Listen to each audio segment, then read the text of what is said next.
Friends, இப்போ hotel மாரி கிறிஸ்பியாக தோசை வரதுக்கு ஒரு டிப்ஸ் ஃபாலோ பண்ணுங்கள் ஃப்ரெண்ட்ஸ்.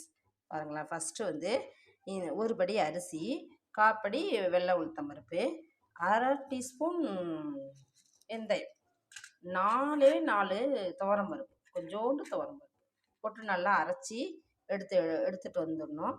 நான் அரைச்சி ரெடியாக எடுத்து வச்சுருக்கேன். இப்போ ஹோட்டல் மாரி பாருங்களேன், சூப்பராக இருக்கும். ஃபஸ்ட்டு ஒரு ஸ்பூன் எண்ணெயை ஊற்றிட்டு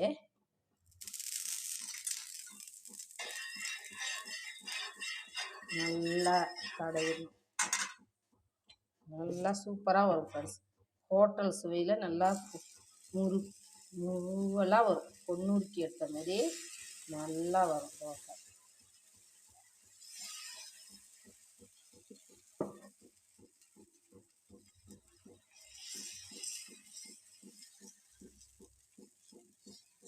ஒட்டவே ஒட்டாது. 4 தான் வெந்தயம் போடணுங்க. 4 துவரம் பருப்பு போட்டிங்கன்னா அதே டேஸ்ட்டில் முறுக்காக வரும். மேலே ஆயில் அப்ளை ஊற்றிடணும். ஆயில் பாருங்கள், நல்லா கிறிஸ்பியாக நல்லா எடுக்க வரும் ஃப்ரெண்ட்ஸ். ஹோட்டல் சுவையில் நல்லா வரும். இந்த ரேஷியோவில் நீங்கள் ஊற வச்சு பாருங்கள், நல்லாயிருக்கும் ஃப்ரெண்ட்ஸ். பாருங்கள், சுவையான ஹோட்டல் சுவையில் முறுமுறுன்னு தோசையை ரெடி பண்ணலாம். இப்போ ஒன் டைம் நீங்கள் ஆயில் ஊற்றி அப்ளை பண்ணலாம். இன்னொன்று சும்மாவே ஊற்றுவாங்க. சும்மா தண்ணி தெளிச்சிட்டு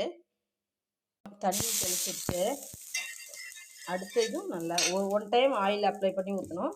இன்னும் ஒன் டைம் ஆயில் இல்லாமல் ஃபஸ்ட்டு ஆயில் போடாமல் ஊற்றிட்டு அந்த ஆயிலை தோசை மேலே ஊற்றணும். நல்லா எடுக்க வரும் ஃப்ரெண்ட்ஸ். சூப்பராக இருக்கும்.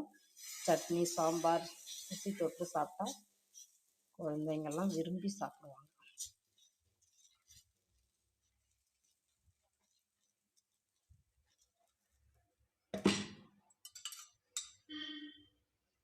மேலே ஊற்றிடணும் அந்த ஆயிலை.